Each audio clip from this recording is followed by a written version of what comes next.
Que le Seigneur soit loué.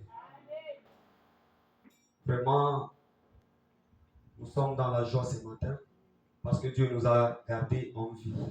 Alléluia. Amen. Chaque jour, comme on n'a pas ta bougiment, ce n'est pas un fait du hasard. Chaque fois que nous sommes comment Mungu anakuachia bougiment, c'est parce que Mungu ashipende wewe na mie tupotee. Alléluia. Amen. Kwa watu wengine kama turi mwangika taja na hii kama shukrani. Wala kulimusha. Alléluia. Amen. C'est pourquoi kama Mungu anakuachia temps, tafuta ujameliore. Tafuta maisha yako mzuri. Matthieu 24 10 à 12, 1 Pierre 4 verset 6. Matthieu 24 10 à 12, 1 Pierre 4 verset 6. On va nous lire ces deux textes.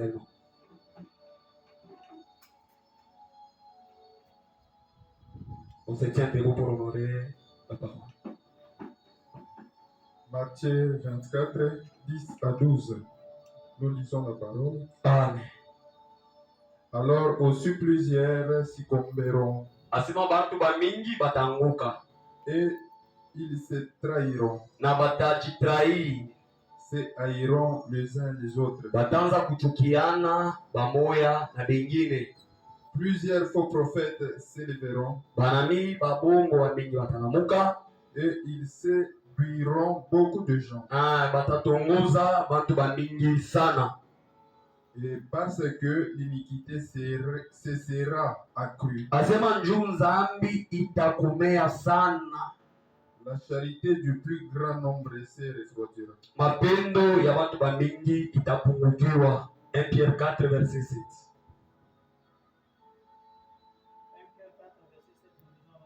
Amen. La fin de toutes choses est proche. Mwisho ya vitu vyote ishokaribia. Soyez donc sages et sobres Mukuye na hekima kisha mkuwe bangalifu. pour vaquer à la prière. Juu mulitoe kumaombi. Amen. Est-ce que tu peux acclamer encore pour la parole? Que Dieu soit loué. Le thème de ce matin, tulianza nayo depuis mardi. Tulifundisha mardi, tunafundisha na jeudi dans le même sujet. Thème inasema hivi, la marche pendant la nuit. Namna gani wanatembea usiku, mwendo ya usiku. La marche pendant la nuit. Alléluia. Amen. Nous devons savoir ceci, selon le calendrier spirituel, kufuatana na horloge ya mbingu. Hii wakati tuko na vivre ni wakati ya usiku. Amen. Hii wakati tuko napitisha ni wakati ya usiku. C'est-à-dire kama ni wakati ya usiku, utakomprendre ya kusema façon mtu anatembeaka muyua na façon mtu anapasha kutembea usiku ni vitu viwili vya nini? Vya kuachana. Haleluya. C'est-à-dire mtu kama anatembea muyua, mtu ako éclairé, mtu ana possibilité yote ya kutembea mzuri na kufika. Mais lakini mtu kama anatembea mungiza, mtu ana difficulté ya nguvu sana. Haleluya. Marche ya bushiku haina marche ya miza.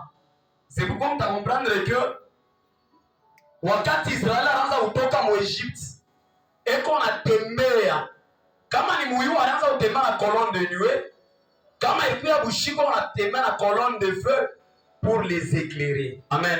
Amen. Tutafumbula asubuhi ya leo namna tunapasha kutembea pendant la nuit. Qu'est-ce que d'abord la nuit représente? Lorsque tu unasema bushiku, bushiku kuna représenter tout un temps. Alléluia. Bushiku kuna représenter temps yote ile tunapitisha. Depuis ita ya bushiku ilianza après Pentecôte. Après que Roho Mtakatifu ushuke pa dunia, c'est là que la fin du temps a commencé. Alléluia. C'est-à-dire le temps de la nuit représente le temps de la fin. Le temps de la fin ilianza depuis Pentecôte inaanza. Que Dieu soit loué. C'est bon, on a remarqué. Première prédication ya Pierre. annoncer directement le temps de la fin. Que Dieu soit loué. Joko lotola watu beko nasema depuis bazazi yetu balizali kwa beko natuonesha mpaka sema ni time nini ya mwisho. Que Dieu nous bénisse. Parce que le temps de la fin ilianza depuis pale message de la grâce a commencé. Mungu atusaidie. Et plus tuna avancé, plus sana yeye kuna chofwa, plus tunapasha kuya très vigilant. La marche pendant la nuit. Tulisema hivi mtu kama anatembea muyua, mtu anatembea avec la lumière du jour, na bibu nguvu mtu alikwale mtu anguki. Tulisema hivi mardi, kama mtu anaanguka pendant la journée wakati wanatembea, ça veut dire il y a quelque chose qu'il a fait tomber, soit la distraction. Amen. Hein? Soit tu vois le nama, soit tu vois distrait. C'est tout mimi shaona mtu eko na vinya téléphone, ana téléphone encore mtrashi. Yo wakati. Alléluia. Ça dit téléphone na mu distraire, ana téléphone anguka mais yo wakati. Maintenant quand c'est pendant la nuit. Pendant la nuit, mtu mewa difficulté ya kuona. C'est pour utaona que bushiku Dieu t'aime bien, il faut que tu sois éclairé. Alléluia. Maintenant, il y a des choses. Pourquoi vitu vile viko natuangazia pendant que tu unatembea bushiku. Déjà, 1 Pierre chapitre 4, verset 7. Pierre anasema hivi. La fin de toutes choses approche. Soyez donc sages. Donc la première façon ya kutembea bushiku. Ya kutembea tayo twiko le temps de la nuit, il faut être sage. Alléluia. C'est-à-dire kama unatembea bila kuya na sagesse. Sagesse ni nini? Sagesse ni faculté moya spirituelle. Ile Mungu anadepozaka ndani ya mtu imupermete kuvivre nayo pa dunia. Utakomprendre que ndani ya nyama mkaleke sagesse na mkaleke intelligence. Juu ya nini ndani ya nyama muna sagesse na muna intelligence? Parce que ndani ya nyama, il n'y a pas l'esprit. Quelqu'un me comprend? C'est-à-dire, ça vile nyama shikalake na esprit. Nyama nalapa na nafsi. Na mwili. Ndani ya nyama muna esprit. Mwa mtu njo muku esprit. Ile esprit kumnani ya mtu. Njo inamupatia sagesse na intelligence. Mungu atusaidie sana. C'est-à-dire, kama Mungu alipatia mtu sagesse, ndani ya ile sagesse, muko kapasite moya, ile ta permettre mtu atembee nayo mzuri pa dunia. Que Dieu soit loué. C'est-à-dire, kama una manqué sagesse, una manqué hekima, una manqué quelque chose de plus grand, ile ta kupermettre kuvivre nayo pa dunia. Jowule nilisema hivi, dunia yetu ya leo, kama utatembea wenda hautazeka. Kama unapenda ukomee na uzeke, tafuta kuwa na sagesse.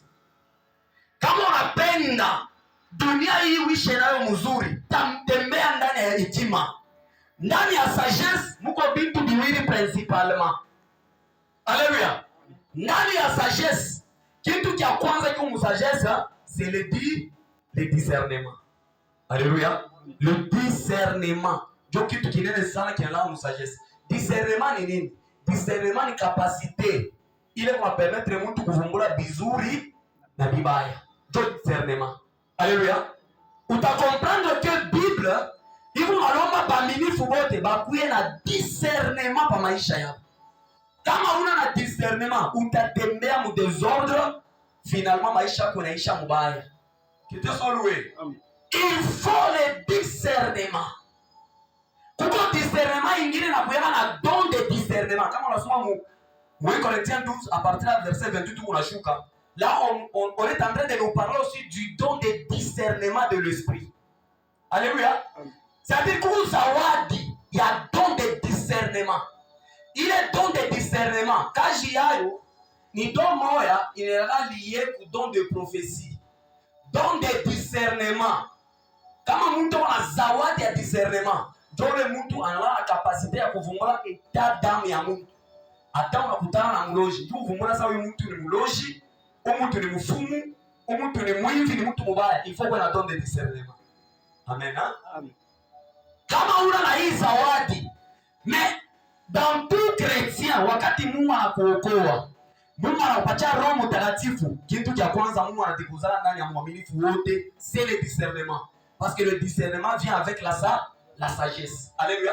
Kama tu mtu sage, anala na discernement.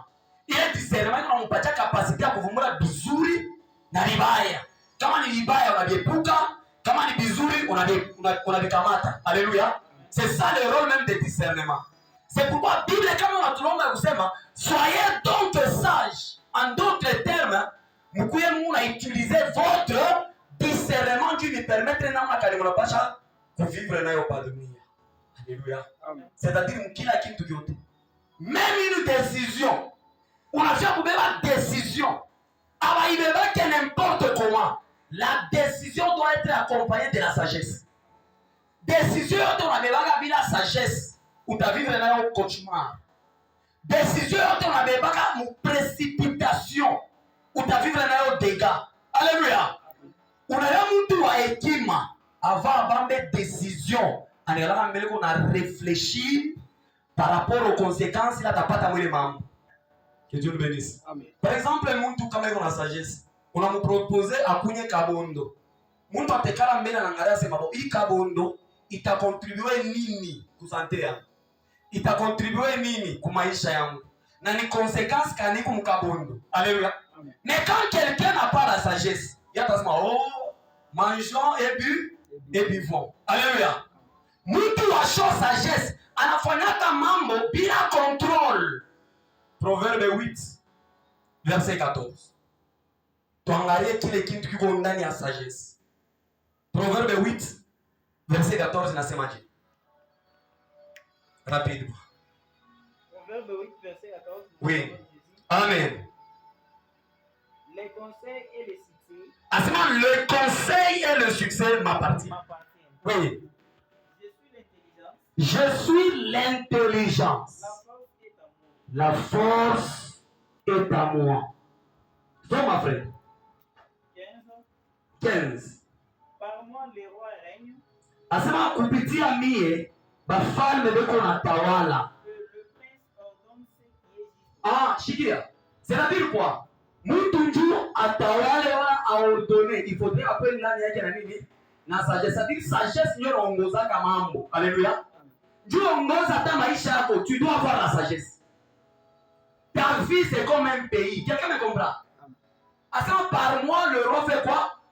Le roi règne. Bafalme beko na tawala kupitia mie sagesse. Quelqu'un me comprend? Par moi le roi dirige. Maisha yako wewe, iko sawa mkini. Juu mkini uiongoze bien, tu dois avoir la sagesse. Maisha yako wewe, kama una manquer sagesse, utaitembesha unaenda kwa Mungu mjimu. Quelqu'un me comprend? Twende mu verset 12.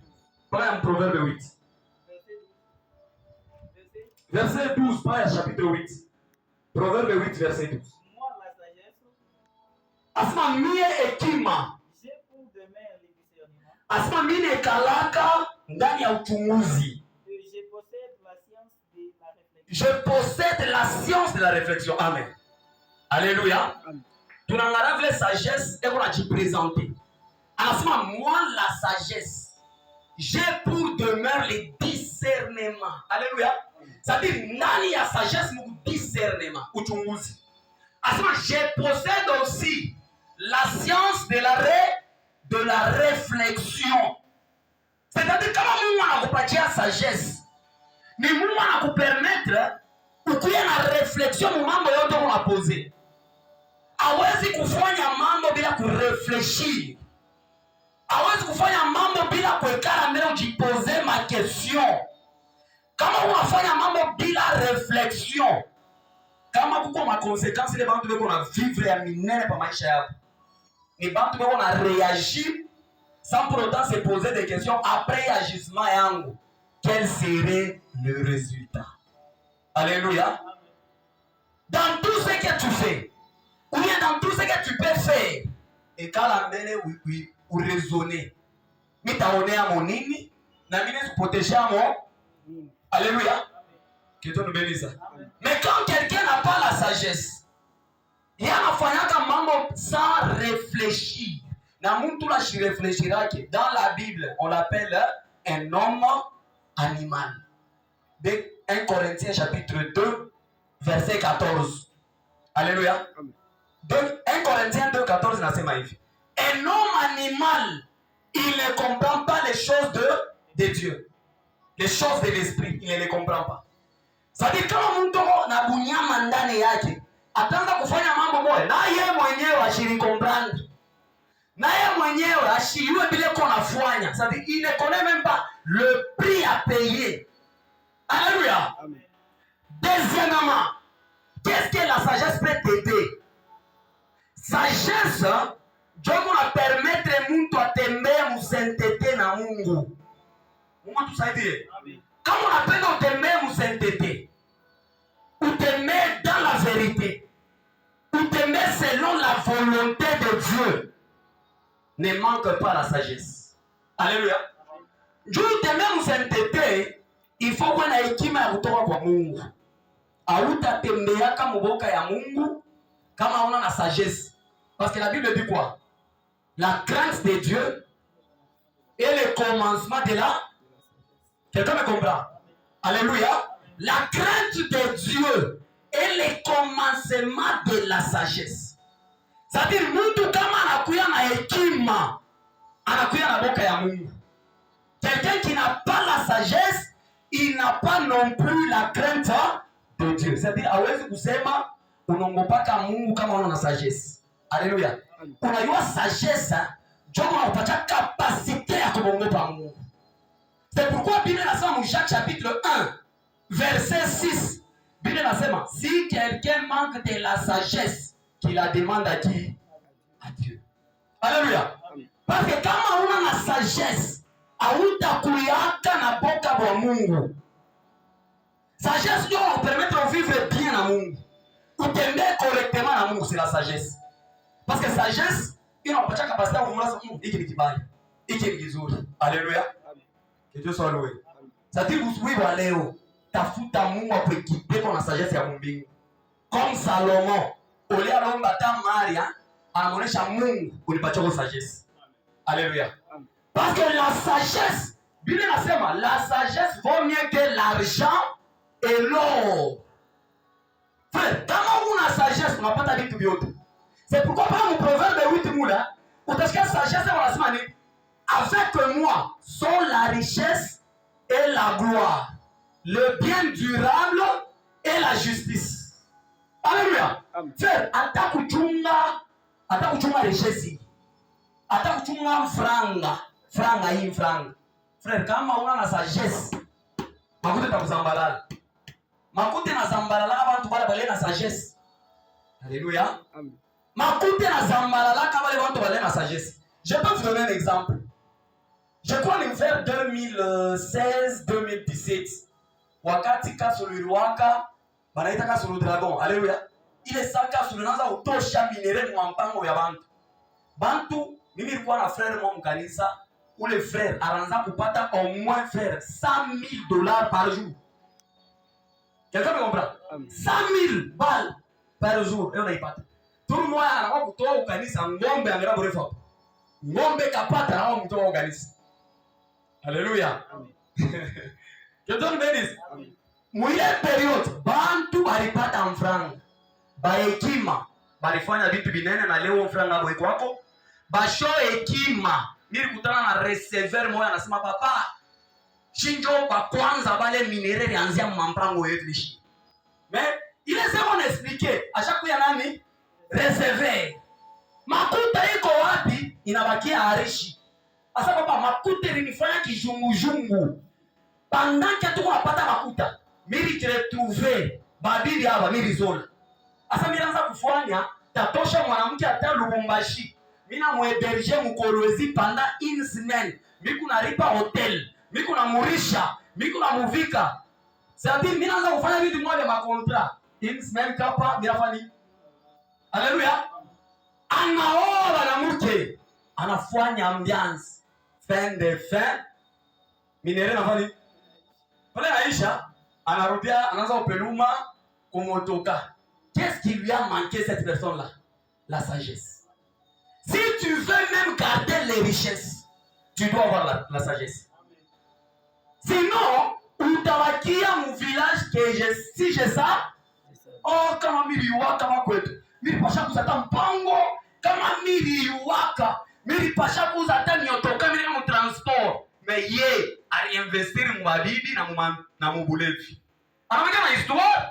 Alléluia. Il est fâché quand wengine wanabakia na makuta, yeye anabakia na riche.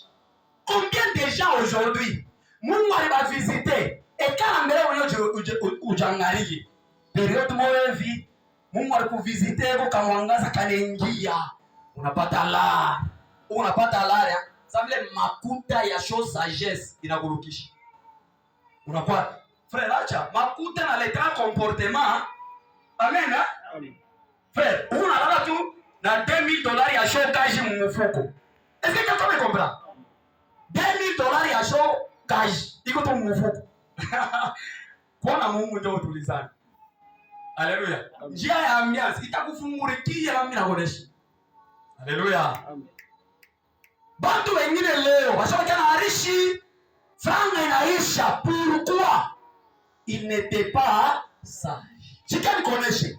La Bible dit ceci par rapport à la sagesse. Proverbe chapitre 9 verset 1er. Batusomee. Proverbe 9. Hapa ucheza na sagesse. Salomon alilomba sema baba, unipatie tu sagesse. Salomon ashukue pumbafu. Quelqu'un me comprend? Salomon alisema Mungu, unipatie kwa sagesse. Salomon aliua maana ya sagesse. Chika vile sagesse Bible inasema. Proverbe 9 verset 1. Verset 1. La sagesse a bâti sa maison. Asema hekima inajenga nyumba. Alléluia. C'est-à-dire qu'il est qui n'a engaka, ce n'est pas l'argent, c'est la sagesse. Elle a taillé ce 7 colonnes. Quelqu'un me comprend? La sagesse a bâti quoi? Sa maison. Maisha yako wewe, c'est une maison. Quelqu'un me comprend?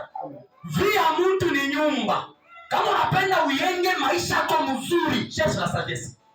Sagesse ndio constructeur wa maisha ya mtu.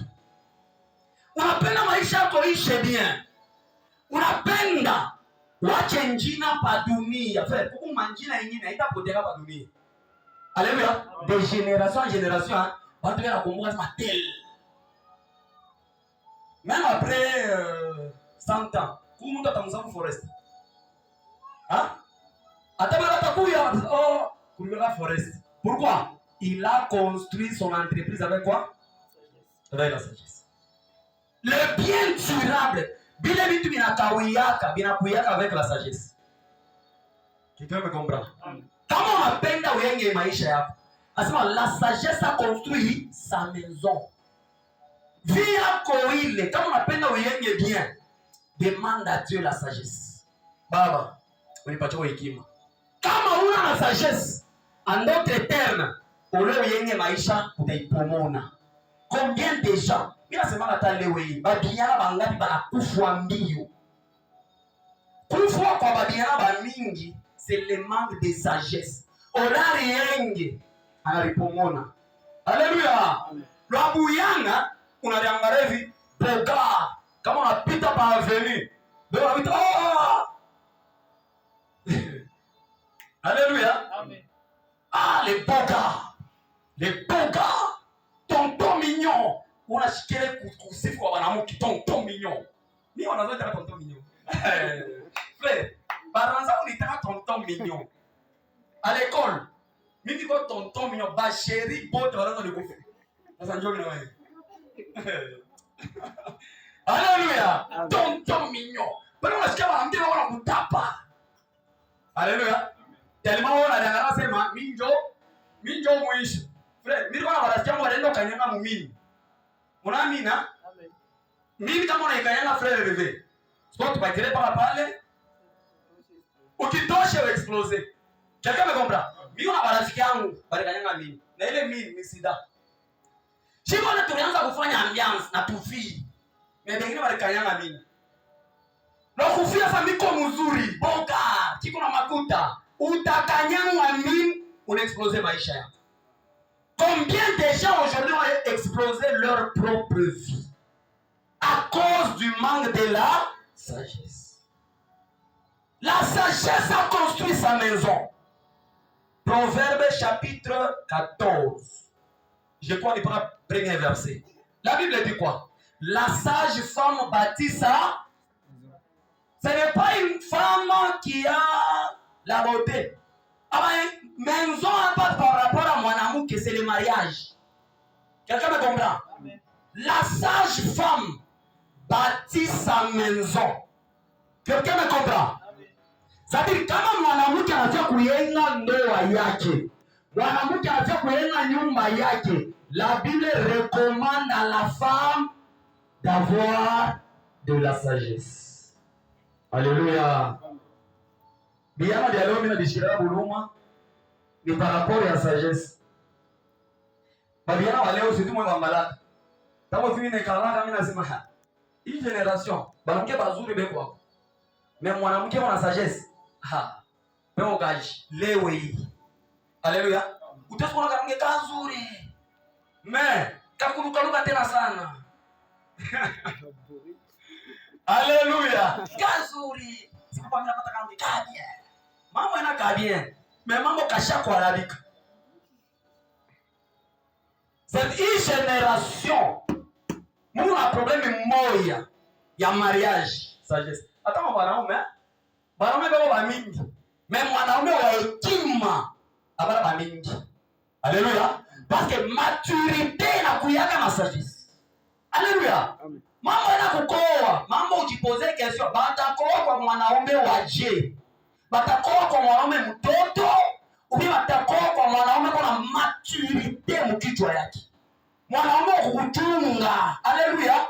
Mambo inakwenda kwako, mambo ni kuikarishisha kwako. Bangapi bali baona dekale kukweli. Parce que banamoa kwa bwana moya immature ndani ya mkichwa yake.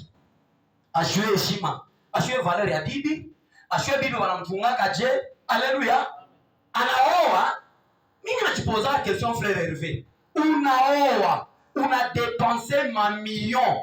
Kisha unabeba bibi, unaanza kumtutula makofi. Est-ce que kumheshima mkitu?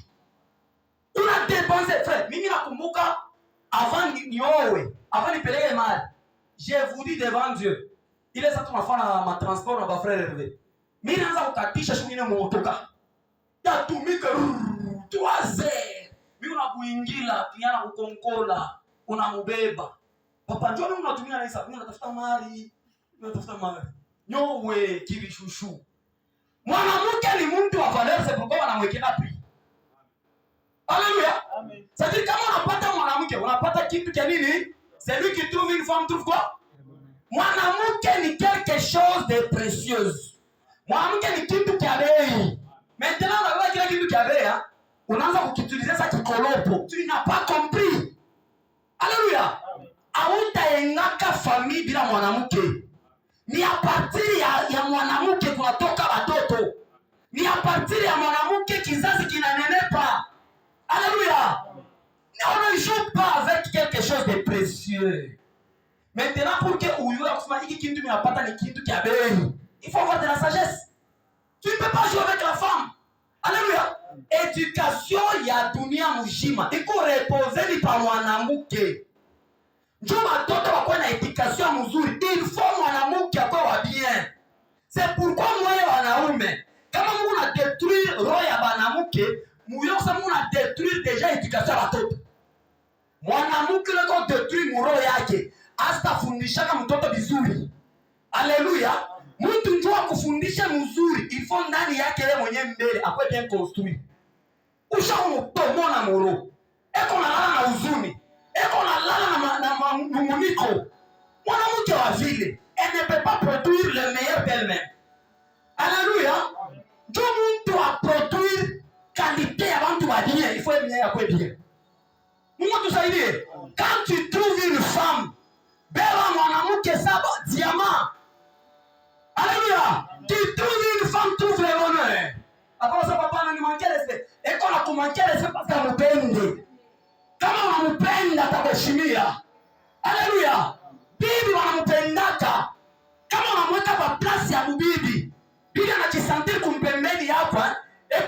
valoriser. Eko na bei, na hata kupacha bei. Alléluia. Le respect ça se mérite. Heshima inajimeritaka.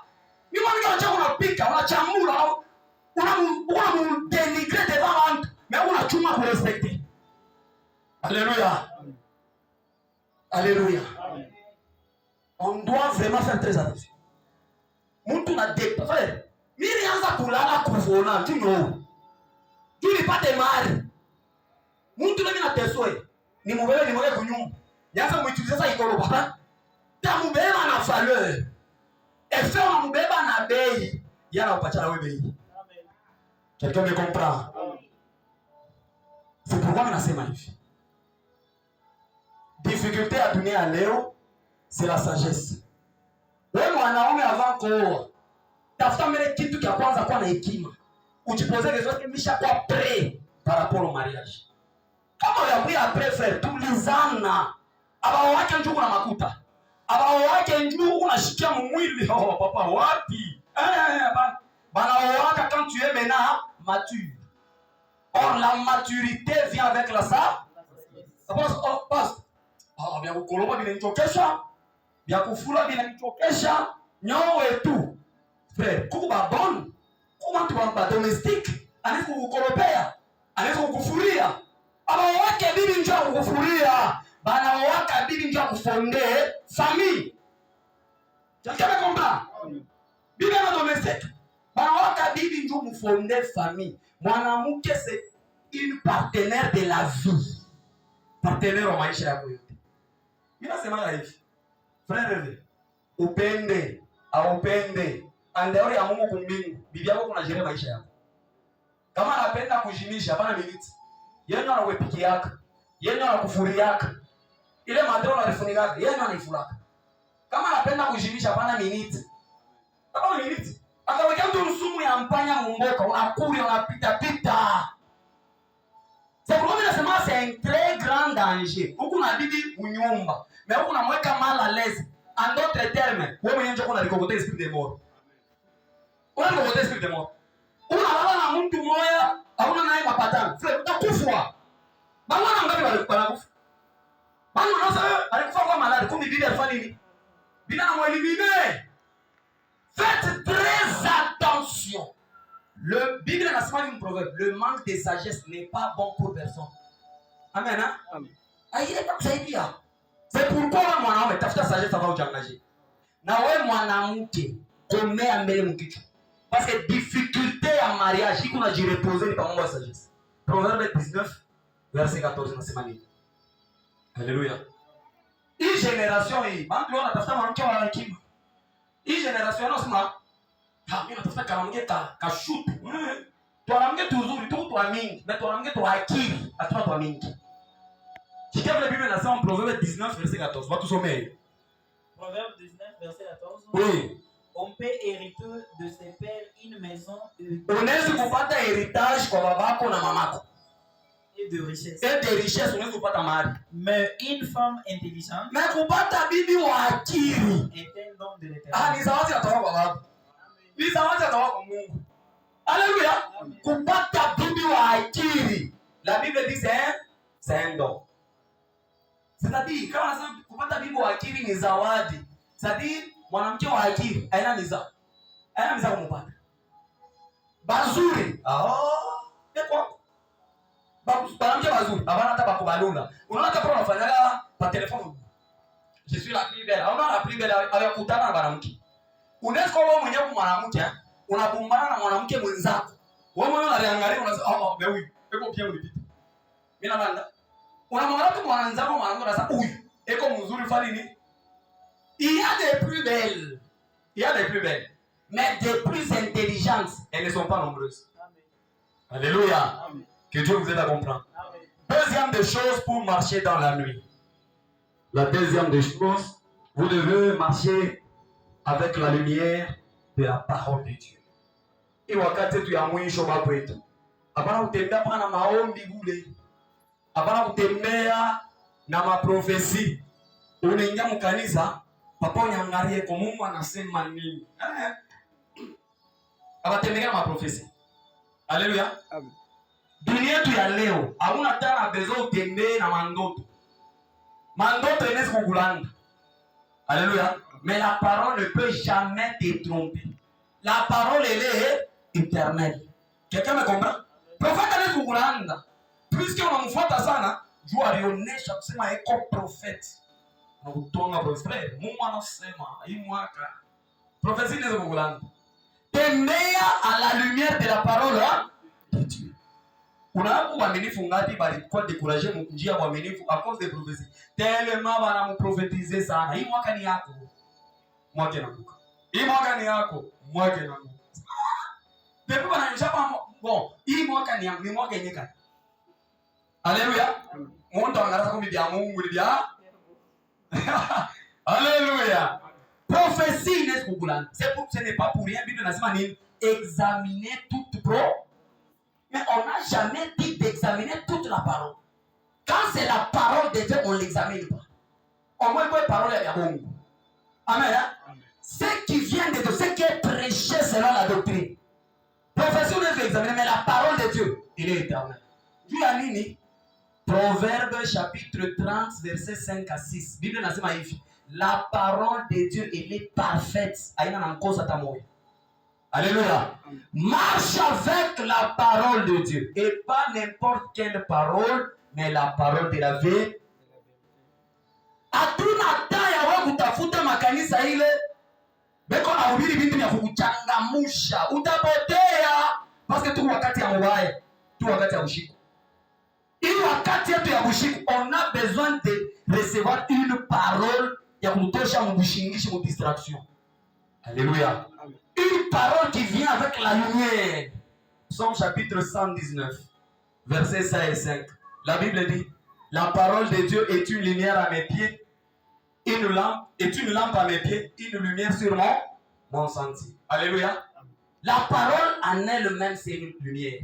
La parole en elle-même, c'est une lampe. C'est-à-dire, quand on a neno ya Mungu, kuna mwangaza dada. C'est pourquoi mimi nasemaka hivi. Baloja baongopake mtu anaombaka sana, baloja wanaongopaka mtu yuko na neno ya Mungu parce que neno ya Mungu ni mwangaza.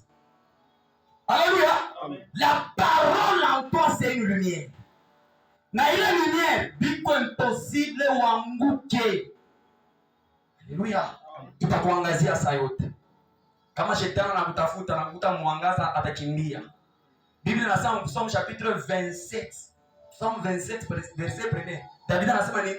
L'Éternel est ma lumière et il est mon salut. Watu watanifanya nini? Mitongopa tena nani? Quand quelqu'un a la lumière, il n'a plus peur. Alléluia. Parce que mwangaza inakimbisha na giza. Tafuta kwa na mwangaza mu familia yako. Tafuta kwa na mwangaza ya Mungu mu ndoa yako. Buloja kusa kuingilia roho de Jésus. Ita ya bushiku. Kwa ya mwangaza. Kama una éclairé, utetika. Alléluia. La lumière. C'est la révélation de ta parole. Psaume 119, verset 130. Asma, la révélation de ta parole nous éclaire. La révélation de la parole. Quand tu reçois la révélation de la parole, c'est ce qu'on appelle les rémas. Alléluia. Les épis de terre, on a son manène, on a s'intéresse pas. C'est Dieu qui me parle. C'est la lumière qui entre. La révélation de ta parole nous éclaire. Elle donne l'intelligence au simple. C'est les gens qui ont la parole de Dieu. Quelqu'un me comprend? Il est parole à Mungu. Dieu qu'on a touché à la materne de yote ya mbaya. Parce que quand tu veux faire quelque chose, la parole t'interpelle. Attention. Troisième moyen pour marcher dans ces temps de la fin. Troisième. Alléluia. Premièrement, il faut te mettre à ça, la sagesse. Deuxièmement, il faut te mettre à la lumière de la parole. Troisièmement, te mettre avec la bonne conscience. Alléluia. Troisièmement, dunia tu ya leo. Kama unapenda utembee bien. Jusqu'à ce que Yesu atakuya akukute na wende kumbingu. Tembea avec la bonne conscience ni nini? Quand on parle de la bonne conscience, c'est-à-dire qu'il y a aussi la mauvaise conscience. Alléluia. Mais là, on le voit très bien. Dunia tu ya ni dunia ya mubaya sana, ni dunia ya nzambi, ni dunia ya machukizo. Haleluya. Me kama unapenda uokolewe uende kumbingu, tembea na zamiri ya mzuri. La conscience c'est quoi? La conscience c'est la loi de Dieu dans tout homme, païen ou chrétien. Hakuna mtu kile na conscience. Kile kitu unapasha kubamba kichwa. Kiambia mbona? Amen. Mtu wa show conscience ashikarake eko. Jua nini? Conscience ndio inaweka difference entre nyama na mtu. Tunaona nyama nezi imo baramuzala na yana zalisha mamake. Na mtu hapana. Tunaona jua nini? Mtu pale anakuzana sasa kuni mamangu.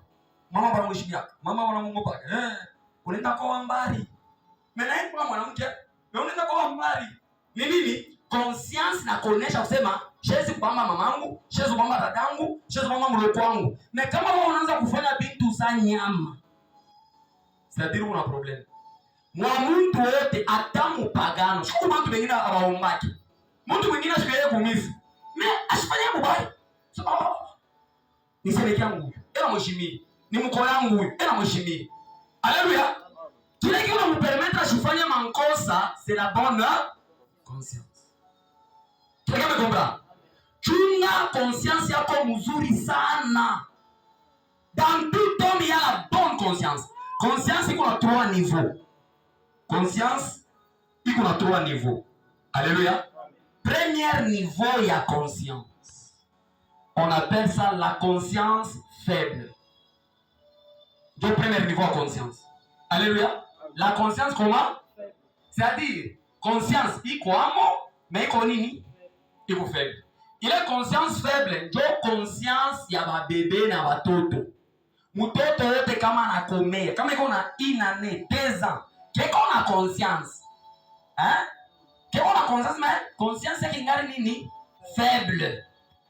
Tulisema conscience c'est quoi? Conscience c'est la loi de Dieu dans une personne. Quelqu'un me comprend? C'est-à-dire mtoto kama anazalika tu mpa, kiko déjà la conscience. Mais conscience yake ku faible. Njoo ya nini ku faible? Parce que ashiayua mi ashakuwa na marealite ya vie. Ashiayua tu vitu vya dunia. Alléluia. Kama anaanza kukomea, plus anakomea, plus ka conscience. Mimi naangalia hapa mama Angela anatoka kunyumba. Mama Angela anazala, anarudia kunyumba. Mimi nasikia ba Meshaki na badani. Leo nenda kuonesha benzabo. Venez, maman a payé un bébé. Mwakili yake watoto wanafanya nini?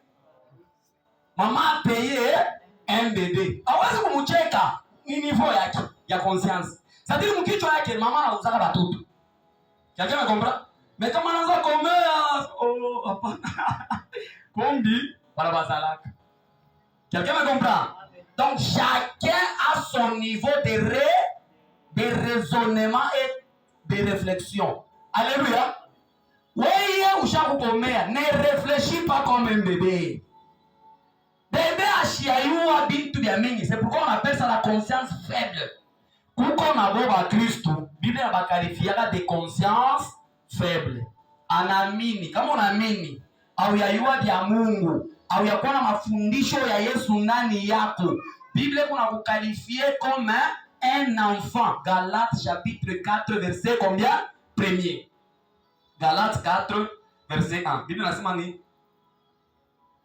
mtu aussi longtemps que l'héritier est encore enfant, il ne diffère rien d'un esclave. Alléluia. Païen ôté, voilà, on considère comme esclave et aussi un enfant qui n'a pas l'expérience de la vie. Conscience faible. Hii conscience faible ya mwapagano. Haina kusema iko mtoto mkimwili. Eko mtoto mkiroho.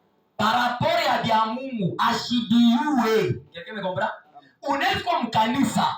Unaweza kuwa ushafanya hata 10 ans mwa église. Tena unaonyesha watu shie ndio tulianza kai kanisa. Me kama Mungu anakuangalia, huka hivi. Kabebe. Juu ya nini? Preuve ya kusema kwa bebe, angalia dada. Hii aje hapo hivi. Unaweza kucheza na potopoto. Uko na conscience ni shiki chafuli. Haleluya. Me bebe. Anaweza kuwa anakutoka pa mikulu, anaenda kalama mpotopoto, kisha anakuja anaanza kukupelumu. Ana idea ya kusema atakuchafusha. Kama ngomba. Njoo pamoja waaminifu kama ingari bebe. Kama mwaminifu ingari bebe. Anaweza anachambula hata pastor. Kisha anaanza pastor. Shikeli pastor ngombe. Donc anarichafusha, anamtena wako peluma kubani. Kama wewe unaangalia vile, comprendre que ingari ni. C'est pourquoi mkanisa. Pasteur il faut qu'on a kilo. Il faut qu'on a roho munene parce que a tout gérer paka vale bantu basha comer. Tuna gérer na watoto. Kama hauna na roho munene, uta détruire kanisa. Alléluia. Parce que mkanisa tu na gérer watoto, tu na gérer bantu bakubwa. Bantu bakubwa burefu, bantu bakubwa mubintu bya ki. Alléluia. C'est ça. Alléluia. Babebea. Tu kwanza si tunonaka. Anaenda kupoto. Yako bani. Anatokea kuria mama, supu manini. Papa. Wanagira utamsola, unambeba unaenda kufanya nini? Kumunaosha ndio unambeba sasa. Na mngicho wako una comprendre que ngari nini? Ngari bebe. Na wakati unasema ngari bebe, kitu cha kwanza wewe ushakomea fofa nini? Umuvumilie na yafanya nini? Akomee. C'est pourquoi on a mkanisa huko. Hata kama ndio sikasema ari nishimanga, ari nisema, ari nichambula. Roho yangu hayumaki. Sami, roho yangu hayumaki. Mimi kichwa wangu nasema Mungu amsaada komea. Ingari bebe. 1 Corinthiens 8 verset 7 nasemaje? Je crois na Romains 14. Bible nasema vous qui êtes forts supportez la faiblesse des hommes. Alléluia. Mwana Mungu taona pastor batumishi. Kama huna na roho munena ushike mimi na kufundisha hivi. Frère, utaandamana watu wote mbele. Alléluia. Il faut na roho munena. 1 Corinthiens 8 verset 7. Ndio mwana tutaenda kuvumbula esprit faible, hein? Ou bien la conscience faible. 1 Corinthiens 8 verset 7. Oui. Mais cette connaissance n'est pas chez tous. Ah, unashikia? Connaissance ya sauti ya Mungu. Haina kwa mtu wote. Quelques-uns, d'après la manière dont ils envisagent encore l'idole. Kwa watu wengine unamwonyesha ni sanamu hii. Yes, hapana, ni Marie. Ndio natuombea kwa Mungu ni Marie. Mange de ces viandes comme étant sacrifiées aux idoles. Engara nakuja chakula ya idol, mais yeye unasema unaomba Mungu, kumbe ni conscience kuni? Et leur conscience qui est faible. Et leur conscience qui est faible. En est souillée. Et on a kuchafuka. Kile unamchafusha, c'est parce que sa conscience est comment? C'est-à-dire kama una conscience iko faible, utaanza kurichafula parce que conscience faible ni conscience ya watoto. C'est pour ça remarquer hein? Unakankamana na bia Mungu pam pam pam pam pam, unamkambusha nani? Unakankana na bia Mungu pam pam pam. Sio mbona je retrouver hein? Ushopika kwa whisky kisha ay. Kunya whisky je. Unakankamana na bia Mungu pam pam pam. Unashangaa unaanguka kama ni mbintu gani? C'est parce que wengari nini? Tafuta komeni. Haleluya. Tafuta kwa nini? Kama ukomee, utapotea mabaya kanisa. Batoto wote mbya Mungu. Kama Yesu anakuja, watabakia. Jua nini? Ni mtu anajicha. Haleluya. Sio nasema bien. Beko anajisuie parce que conscience yako nini? Iko faible. C'est-à-dire pale unajiretrouver mu machafuko. Wewe mwenyewe ulisemeza sema bon, shakomea mbya Mungu. Mtu kama shakomea anaanza sasa hii, mimi pastor, Yesu fanya hivi, Yesu fanya hivi, Yesu fanya hivi, Yesu kusema hivi. Amen. Na wewe kama wengine lako bebe. Fanye. Haleluya. Ukikufa mwile niveau, unapotea unaenda mwanfer sans débat. Que Dieu le bénisse. Cherchez à grandir. Maintenant kile kitakukomesha ni kile Pierre anatuzubutisha. Misho ni 1 Pierre 2, 1 Pierre 2, 1 à 2. Mtusome mbele nasemaje? Je vois moi 1 Pierre. Dans mbele, je vois le chapitre 2. 1 Pierre 2, 1 à 2. Ndio anatuzubutisha tukomee. Rejetant donc toute malice et toute ruse. Asema mutoshe bujanja bote na bubaya bote. La dissimulation. La dissimulation. Tumaisha tukufichama. L'envie. Unapiga gauche, unapiga droite, banyone, wa, unaingia motel. Et toute médisance. Mwende mbali na mama shimango. Sasa hapa leo wanasema ni watoto wale wanaminia hapo. Amen. Mwende mbali tukushimangana tukusema semana. Oui. Désirer comme des enfants. Désirer comme des enfants, pas comme des grandes personnes. Comme de qui? Des enfants nouveau-nés. Et puis wanasema bien, des enfants nouveau-nés. Ça watoto banazalikuwa leo. Bale watoto banazalikuwa leo. Ndio kama ile makalite ya mu premier verset. Kushimangana, tukufichama, maisha to mahotel. Uko naangalia bi mafilme vibaya pa telefone, watu kwa wanatoka na titishi. Beko to unaanza biangalia, kuingari mtoto, unajichafusha. Haleluya. Mtu mkubwa ashina na bezo wa msurveiller, jua comprendre que mishtezi kuangalia mafilme na mibaya. Hauna na bezo wa kusurveiller. Mais kama uko unajifanya, c'est parce que uingari nani? Conscience yako faible. Oui. Le lait spirituel est pire. Mwanze kunya majiba ya kiro. Et puis aussi majiba yote. Majiba ya je? Majiba yoko pur. N'est-ce pas? C'est le lait qui est pur. C'est ça le vrai évangile. Unaamini leo leo, mais unaanza kupenda kwenda kuwekana kwa makanisa wale Mungu na matabiri pa matabiri. Utapotea. Utakome? Amen. Asema recevez frère. Kama unazana mtoto leo, utaremarke bebe wa kuzarikwa. Anala besoin mbele anyonye majiba sana. Quelqu'un me comprend? Anyonye majiba. Ile majiba imupermet de faire nini? Maintenant wewe, unanyonye majiba, unakomea vile unatafuta shambukari. Papa Mungu anasema hapo nini? Ile ni bukari unatafuta nyonya mbele majiba. Le lait spirituel est pur. Il est spirituel est pur.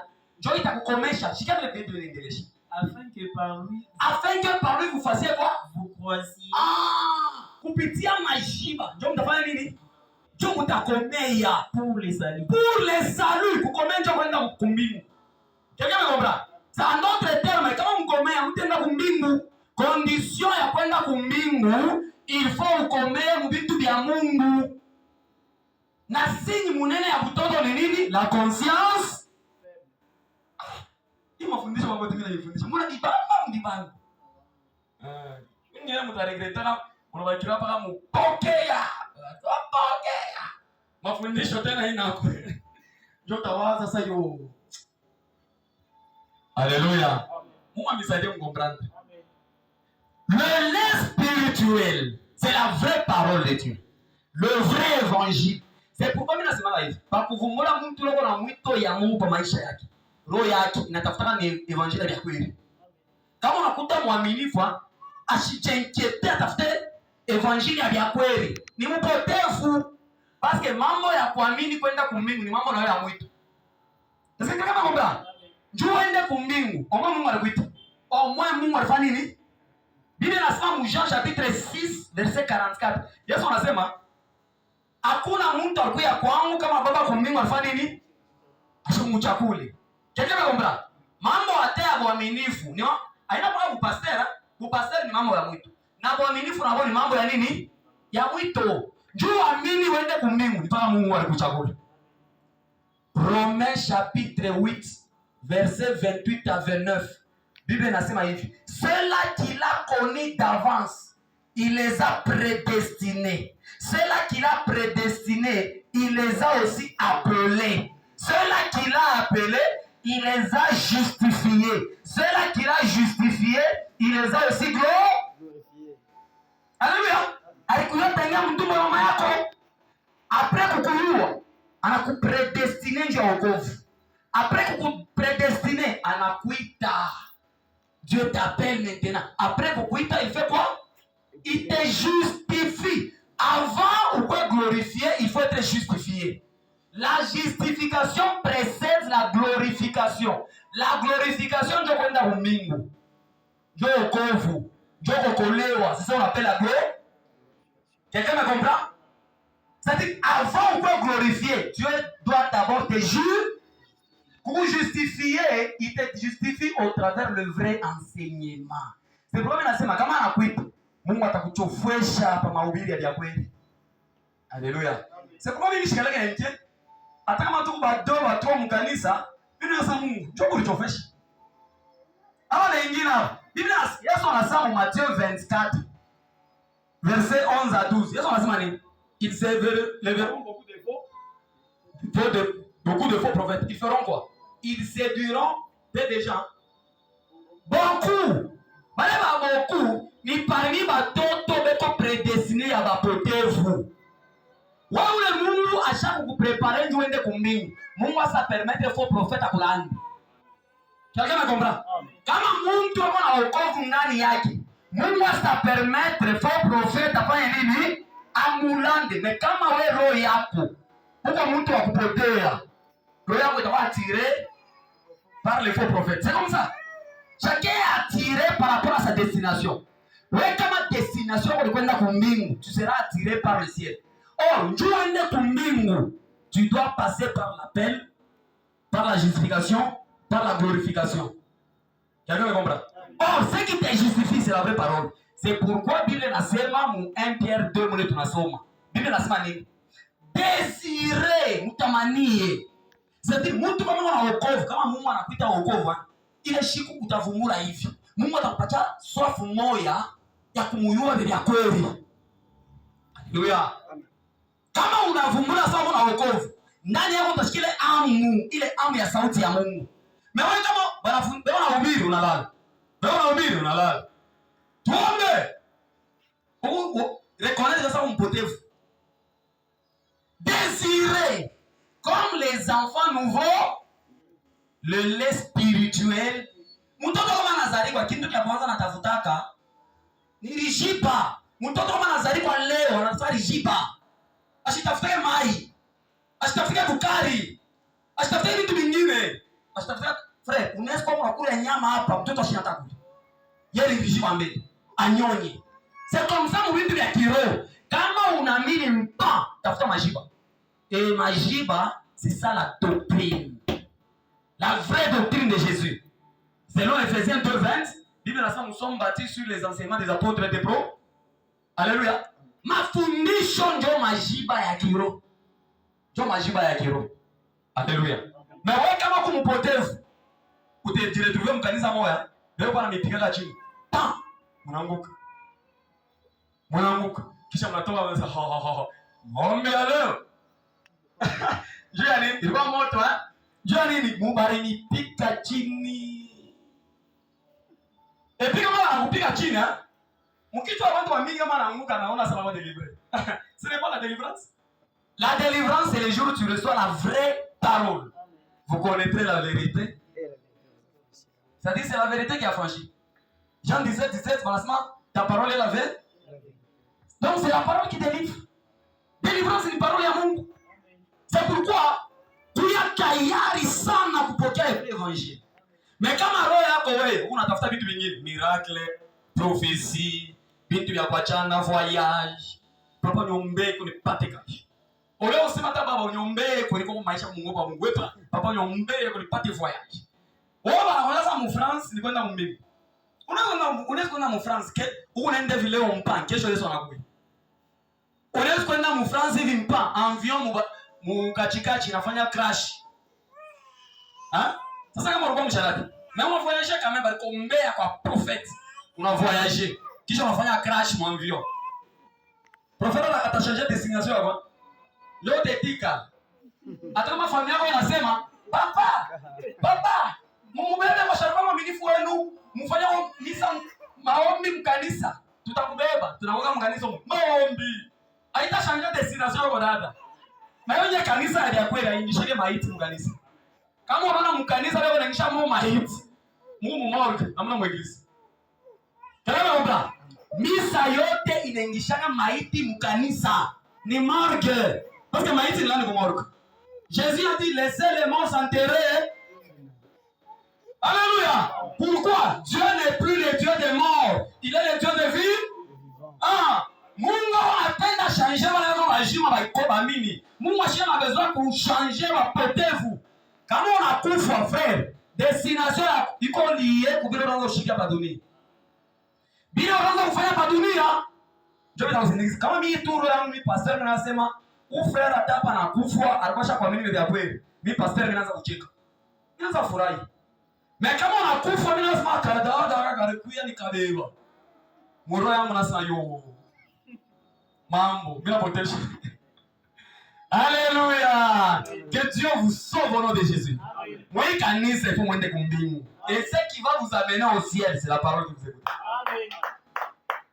C'est ça le lait spirituel. Amen. Afin que vous croissiez pour le sang. Deuxième niveau de la conscience, c'est la mauvaise conscience. La mauvaise conscience ni Dieu. Mauvaise conscience, ni conscience wanaita conscience souillée. On appelle mauvaise conscience ou bien conscience ya kuchafuka. Mtu ana conscience, mais isha kuchafuka. C'est ça la mauvaise conscience. Quelqu'un me comprend? Conscience ya kuchafuka ni kusema je? Deburi ya mini. Deburi ya mini. Na unajikonsidera paka unajikonsidera para wanzambi. Chiku sala muhimu amegize tumarasi utume sisi bako kanisa mushima ya wakosefu. Batenda kumbingu kusenda wakosefu kumbingu kutenda watakatifu. C'est pourquoi huyu pasteur aliwaencourager kusema bona wao atenda kumbingu bona walanda yana waflate. Ni kanisa ya wakosefu. Kanisa yetu ni kanisa nataka. Alléluia. Nous sommes une assemblée de saints. Selon 1 Corinthiens chapitre 14 à partir de 30, on nous appelle une assemblée de saints. Kama wewe ushakuamini, mais unajikonsidera que miko mpotevu, miko mutenda maovu. Tu es païen. Mutenda maovu wote ni nani? Ni païen. 1 Jean 3, 8 à 9. Bible inasema ni tout celui qui est né de Dieu ne pêche. Mwaminifu wa kweli kama analiangalia anasema mimi mtakatifu. Haina kusema kukinwa na vya kweli c'est ce que tu es. Bible inasema 1 Jean 4 verset 17 tel qu'il est. Est-ce que vous comprenez? Yesu ni mtakatifu, wewe na wewe paduna kuje. Tu n'es pas pécheur bila kuonesha. Kama pastor eko na nubiri akisema frère, siko tu batenda nzangi. Na wewe na bishop wenu utenda mwanfe. Mutenda mwanfe. Parce que bale batenda kumbingu ni watakatifu. Kama vingine mtenda nzambi, hii mahubiri ndio na kuhubiri toka mzambi. Amen. Parce que la parole de Dieu, il vous a caché à vous justifier. Il vous a caché à vous purifier selon Jean 17, 17. Amen. Selon Ephésiens 5, 25 à 27. Amen, hein? Amen. Mahubiri yote ni mahubiri. Kushanje au shanje. Bon, unachunga nini kushanje? Unachunga malaika wa mabao ahubiri ndio ushanje. Utetika. Et te sera trop tard. Amen. Unakufwa. Non, ça pas petit. Que Dieu vous bénisse. Amen. La parole que vous écoutez, hii sauti ya Mungu kama unasema yo, mtumishi wa Biblia anahubiriaka bien. Anahubiriaka bien. Eko anahubiri bien ndio ushanje. Aina kuhubiri bien kusema juu mahubiri yangu kama ikushanje. Mimi sio kama ni mahubiri acha kushanje. Juu mimi bila kemea nzani zani. Kama tu mahubiri ya papa ikushanje. Mimi sio kama ni aje sasa itakushanje. En d'autres termes, kama tu mimi nahubiri au changer. En d'autres termes, mpotefu. Alléluia. Que Dieu bénisse. Nous, aina kuritapa, hein? Je suis quand même parmi les prédicateurs balé abahubireke zaidi ya padunia. OK, je suis quand même tout parmi les prédicateurs balé leo nahubiri sainteté, pureté. Moi c'est la sainteté ou rien. Maintenant on dépêche la sainteté. Wewe unapenda tuhubiri baraka. Mpotevu. Alléluia. La conscience comment? Une mauvaise conscience. La mauvaise conscience, c'est une conscience qui se reproche du temps en temps. Quelqu'un me comprend? Mauvaise conscience, ni conscience moya. Ça yote kuna roho sasa biku mpotevu. Njoo wale waaminifu wa kufanya gari. Avant utoe kunyumba. Babu nirumie ko pia tumanzambi utumitenda kufanya mbalaba. Deja unaomba buloma deja en avance. Donc ushaoya kwa sababu hapa tu hapa mimi unatoka. Zambi tu hapa. Mimi naifanya. Donc huyu mtu mwingine eko tu siri. Ya kusema mimi shezi vraiment anaingiza papa. Wewe unafanya tu journée fanya nzambi. Journée kiloko. Moi je marche dans la sainteté tous les jours de ma vie. Journée kiloko vie. C'est lui qui est né de Dieu. Il ne pêche hein? Ouais. Mais ouais, on a dit préparer baba. Oh yo na yo tu m'fait. Baba ni rumeo tu tumamkoso tu ndizi kufanya mwisho journée. Baba. Kama unanyamu kanisa, beko na nitubwisha kila siku. Ile kanisa ni ya kupotea. Sasa hivi unanikonsidere que moi wote Mungu atenda. Haleluya. Kanisa ya Mungu inapasha kumibeba kwa metamba watoto watakatifu. Kaka mmeomba. Haina paka. Hiyo wakati. Tukuna tubu. Frère, kama ulifanya, je crois que on est jamais modérateur. Apa ututuwisha, njoo ulifanya nzani. Kama mtu vile anamituwisha ndio ulifanya nzani. Mimi sikufanya nzani. Donc hata kama unasema hiyo wakati tukuna tubu. Kama mimi naikala sasa mimi nitatubu nini? C'est pourquoi utaremarquer dingine banaanza kutubu na jabongo. Bando ngapi wanatubonga kanisa ya bongo. Ni kama mama wewe vitu mwa vimisha nataka mashikio. Mama wanaomba baba nirumie ni msharati. Baba nirumie mimi mwivi. Baba nirumie mimi wa kiburi. Baba nirumie. Mimi mnaona sasa mimi acha maombi. Sasa Mungu wangu. Huyu mama hii manzambi yote nipaye.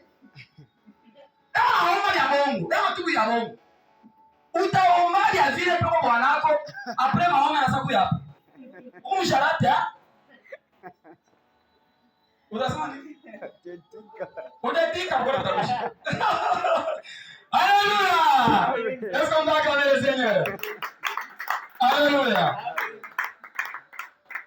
Mama modérateur wa mingi ni vile yeye ndio alifanya péché. Maabu hapa, kama kutubisha. Mtubu! Mwana niza! Mwana michezo! Kumikonjo kalifanya nzambi. Kanafanya maproblème kule, kanabona micro. Bien aimé. Anaanza kutafuta tumaverse tumoe hivi. Amen. Wango ulifanya nzambi ulitubui. Na naye ananionyesha keba anatubuaka bana munisa. Haleluya. Aba tubuake bana munisa. Mkristo kukomea. Pale mafanyia nzambi tubia barabara. Haleluya. Kama niko kwa kwangu, mimi nafanya nzambi kwa kwangu. Nitatubu kumisa. Bon, after mimi nasema bon, misa ni 16h. Pale nenda kumisa ndio nitatubu. Mubarabara accident kapa unakufa. Ha? Repentance nafanya nini? Inakuchelewa. Nzambi na kuchelewa. Mkristo hukomea kama tu unaona kile nafanya erreur. Ndani ya roho yako Seigneur pardon. Baba nirudi. Biblia inasema quand tu demandes pardon, il est juste pour te pardonner. Amen. Il est juste pour te pardonner. Para mafanyisha nkosa, unaomba Mungu unoma tengeneza baba nirudi. Ninakutoa. Amen. Hapana kuencaisser. Unafanya kwanza encaisser. Masa bon. J'ai dit. Tatubu. Hein? Toujours changer mon amasije de prière. Oba baba rumia. Baba mimi kwanza. Baba. Depuis anza kwa mabro. Frère, tunaomba ni damu ya Yesu. Frère, tunaomba kama ni vitu gani? Nani damu ya Yesu waomba. Alléluia. Alléluia. Faut faire très attention. Amen, hein? Amen. Mama ombi ya bisela na zoezi. Muna tubisha watu manzambi moja. Mtu ashikufanya nzambi. Sasa mimi nina tuma mwisa moja. Moja la tena kwa anza kutubisha. Mimi nikana nzamba kwetu. Kwa mimi saa hapa mimi. Tubu mimi nifanye nini? Mimi sione nzambi. Tatubu nini? Haina orgueil. C'est possible on aliangalia ndani. Una nzambi frère. Alléluia. 1 Pierre 2 verset 15. 1 Pierre 2 verset 9. Somme à 9. 1 Pierre 2 verset 9. Apparemment, tu considères Moutenanzambi, ce n'est pas biblique. Ce n'est pas biblique. Nous qui sommes des Nanzambi, vous êtes 1 Pierre 2 verset 9 à 10. Vous, au contraire, vous êtes une race élite. Et une race élite. Asema mweye, muko batoto bakuchakuliwa. Un sacerdoce royal. Muko bantu bale ba ufalme. Une nation sainte. Répétez pour une nation sainte. Taifa takatifu. L'église de Jésus, c'est une église sainte. Un peuple acquis. Un peuple acquis. afin que vous annonciez les vertus de celui qui vous a appelé d'où? de Des ténèbres ténèbres à son admirable à la lumière. lumière. Sasa Mungu anatutosha kuingiza, tunaenda kunuru. Sasa wewe unawaza basi kwa kuingiza. Sisi tu wa nuru. Amen. Sisi tu wa nuru. 10. Vous qui autrefois Chiki. Asema mwaye wakati ingi, mbona conjugué déjà au pas? Asema mwaye wakati ingine ya zamani, autrefois. n'étiez pas un peuple Amukuye bantu, amukuye taifa ya Mungu. et qui maintenant Mais maintenant, êtes le peuple de Dieu. hapa sasa mnakuya bantu wa Mungu. Vous qui n'avez pas obtenu miséricorde Mwaye Mungu alikuwa shiamirumia. et qui Maintenant, avez obtenu miséricorde. mwisho kupokea huruma wa Mungu. Verset 12. Verset Ayez au milieu de païens, et au milieu de païens mkuye katikati ya mapagano, une bonne conduite, une bonne conduite, afin que la même ou afin que là où même on vous calomnie, comme si vous comme si vous étiez étiez des des malfaiteurs, malfaiteurs, qu'on remarque ils remarquent vos bonnes œuvres. Et ils vont glorifier qui? et glorifiant Et glorifient Dieu. Au Les jours, au jour il va où aussi il les les visitera. visitera. Ce n'est pas clair. Alléluia. Qui lui remarque vos bonnes mains? Kufanya matendo mazuri, c'est facile pour un chrétien. Hein? Pourquoi? Dieu nous a fait quitter du ténèbre à la lumière. C'est pourquoi 1 Pierre 2:1, Bible nationale dit, rejetez toute méchanceté. Utupe mubaya wote mbali. Tupa bio. Zambi itakuchelewesha frère, ni muziko. Tupa nzambi. Isha pirate. Vyakula kama biko deja pirate, kama una bikuria bitakucree malaria. Vyakula vya kuenda kwa rabika wanitupaka. C'est comme ça rejetant. Donc tout de suite. Alléluia. Mais Dieu tupe nani? Sasa kama wako na mauvaise conscience. Bible inasema nous sommes une nation. Maintenant wewe upo na baba, rumia, shiba tena maovu. Shiba criminel. Kama unasema shiba tena maovu, ndio utatenda tu un criminel. Amen. Mungu alikutosha mu macrime. Ephésiens 4:16 à 17 inasema nini? Alléluia. Sasa kama unaamini mpa kutembea kwa mwaminifu na kwa mpagano vinakuwa vitu viwili vya wachana. La mauvaise conscience. Sasa kama unakutana na mwaminifu moja, eko na riwazia paka kusema miko wanzani. Engari na mauvaise. Sasa conscience yake ashakuwa na assurance kemisha kuamini.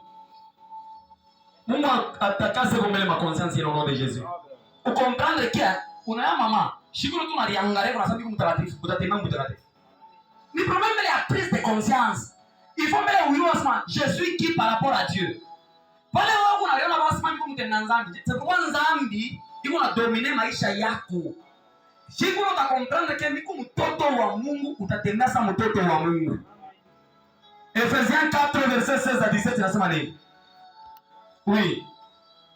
De celui Oui. et grâce à tout le lien de son assistance, Oui. que tous les corps, Tous les corps bien ensemblés. bien coordonnés Oui. et formant un solide Assemblage. tire son Son accroissement accroissement. selon la force qui convient à chacune de ses parties Ah. et s'édifie lui-même Et dans la c'est même charité. dans la charité. 17. 17. Voici donc Ce que je dis. ce que je dis Ah. et ce que je déclare Dans le Seigneur. C'est que vous ne devez plus marcher comme les païens. Comme qui? Comme le païen. Hein? C'est-à-dire pas païen. Mais qu'on a kutembea kwao. Moi ba chrétien na mama na kutembea. Sasa wewe depuis muumiza. Depuis mahubiri na mahubiri. Unatembea kama sa païen. Et puis unasema mimi. Si tunaombana. Si. Qui marchent selon la vanité de leurs pensées. Le païen marche selon la vanité de leur Abina Wash. Voici ce que je dis et je déclare dans le Seigneur. C'est que vous ne devez plus marcher comme de païens. Alors, vous te mettez dans un pagano. Pourquoi? Mupagano, et on a te mis dans la vanité de leur. Ça veut dire, Mupagano, qui est qui n'a pas mon kichwa na fwani. Mais ouais, mon Christ, ouais, c'est quoi kufanya kile kinakupanda mkichwa. Ouais, mon Christ unafanya kile Biblia inafanya. Nashikia. Vous ne devez plus marcher comme le païen. Oui, on a tenu avec quoi? tu marches à la lumière de la parole. Wewe kitu chote unafanyaka. Première question, est-ce que c'est biblique? Est-ce que la Bible m'interdit ou bien ne m'interdit pas? Bon, hapa mimi nafia kwenda msoirée. Kuweka mabiju na mangucha. Biblia inaniautorize hapa. Kama wewe huko mpagano, utasema, "Yule unaenda msoirée. Tundika mangucha.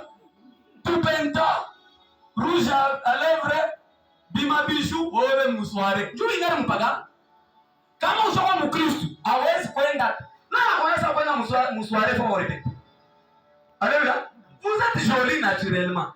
Ndio vita de maman wetu hapa. Naturellement belle. Est-ce qu'il faut prendre rouge à lèvres? Il faut toucher ma kiki yote. Il faut pas oueke vya kweka. Non. Naturellement kama wanakuangalia kanso lako deja unasema, "Ah, kiko juu." Amen. Ile mabote ile mnaikala hivi. Ni mabote inatoka kwa shetani. Neno ya Mungu. Haleluya. Amen. Kuya fiera na kila Mungu alikumba. Amen. Kama Mungu alikumba na kipuma, furahi pana kala kipuma gani? Dieu te bénisse. Troisième niveau de la conscience. Troisième niveau, c'est la bonne conscience. Unavamba hivi unasema. Unajua, watataka kwa pastor sasa kipu. Wanahubiri nini? Pastor sasa kipu. Au utaki na mafundisho. Alléluia. Troisième niveau de la conscience, c'est la bonne conscience. La bonne conscience, ndio inagardaka imani. C'est-à-dire, shiko na protège. Hii bonne conscience ni conscience moya ile un frère rêvé. Unafika mu niveau moya spirituel huko unaliangalia au jireprocher na kitu. C'est-à-dire c'est possible huko unatembea kama unaliangarishisha. Unasema mimi jireprocher na kitu. Mais mauvaise conscience, ça yote unashapaka roho unafanya. Roho unabeba za wewe ingari mpaka na wewe. Wewe unataka kutuanza tengeneza. Donc roho iko na kuonesha sasa tu. Pale roho unaonesha tu. Jamaa unatutukushaka. Haleluya. Ni niveau yako spirituel. Karoge hapa upika. Hata unatembea mtu sio lazima bagwe. Kama tu mimi nakufa kwa mpa. Mimi nenda mmoto. C'est vrai on compare la louve kama sa frère Patrick. Tunaona esprit de mort omba sana. Frère omba. Ndio ni kushikufwe. Alléluia. Ndio uko mzambi. Unaenda wapi? Alléluia. C'est ça la mauvaise conscience. Frère, kama mtu ashakuamini conscience yake ya mzuri, eko tayari mimi nataka kurufu. Kengine ngomba. Lufu ni lufu. Lufu ni mamaje paka bazee. Lufu ni mama biana, ina mama watoto. Papa, Mungu wake. Ipende sitala kubeba mwingalikia. Paka hivi mkiana hivi. Mungu angarasa ba Jean, mission yake mimi mpa inafanya. Ole wakipa dunia nezi kwa lalika. Chikia. Kama unasoma mu Genèse, Mungu alimtosha Enoch bien avant le temps. Mungu anarasa dunia naanza kuharibika. Mungu anabeba Enoch anamfanya. Biblia inasema Enoch anaanza kutembea correctement. Mungu anamtosha kwa dunia. Dieu peut regarder. Mungu anarasa pana. Huyu mtu kama mimi namwacha kumbele 10 ans 20 ans atanguka. Dieu peut raccourcir miaka. Kwa watu wengine miaka yao ifupika ni paraporo na Descartes kufanya kumbele Mungu anaifupishia hapo. Njoo ilikuwa maisha ya Ezekias. Kama unasoma Esaii 38, Mungu anasema Ezekias ulitayarisha utakufa. Mais Ezekias lokupenda kuvivre, anaanza kupembelesha Mungu. A vivre. Utaremarke ile kenza Mungu alimuongezea, alifanya madega. Or pale Mungu alipenda kulimite. Ni Mungu alipenda mampesha ile ndio kumbele. Quelqu'un me comprend? C'est pourquoi on mwaminifu pas Congo par lufu. Si ça vient, tu pars au paradis. Amen. Mwaminifu. Biblia inasema hivi vitu hapa kama mnacheza pasara jana kufa. Kama mnaanza pasara wao ndio correctement. Kule mimi nenda mishiria na Mungu shiria. Amen. Mkwe pa kilio mwimbe vitabu nyimbo za Mungu, msifu Mungu. Amen. Hapana usema pasara anaanza kutulaka mishi laki. Ni ngani? Haleluya. Tunaweza kutawa nasema pasara anaanza nini? Mishi kidaki.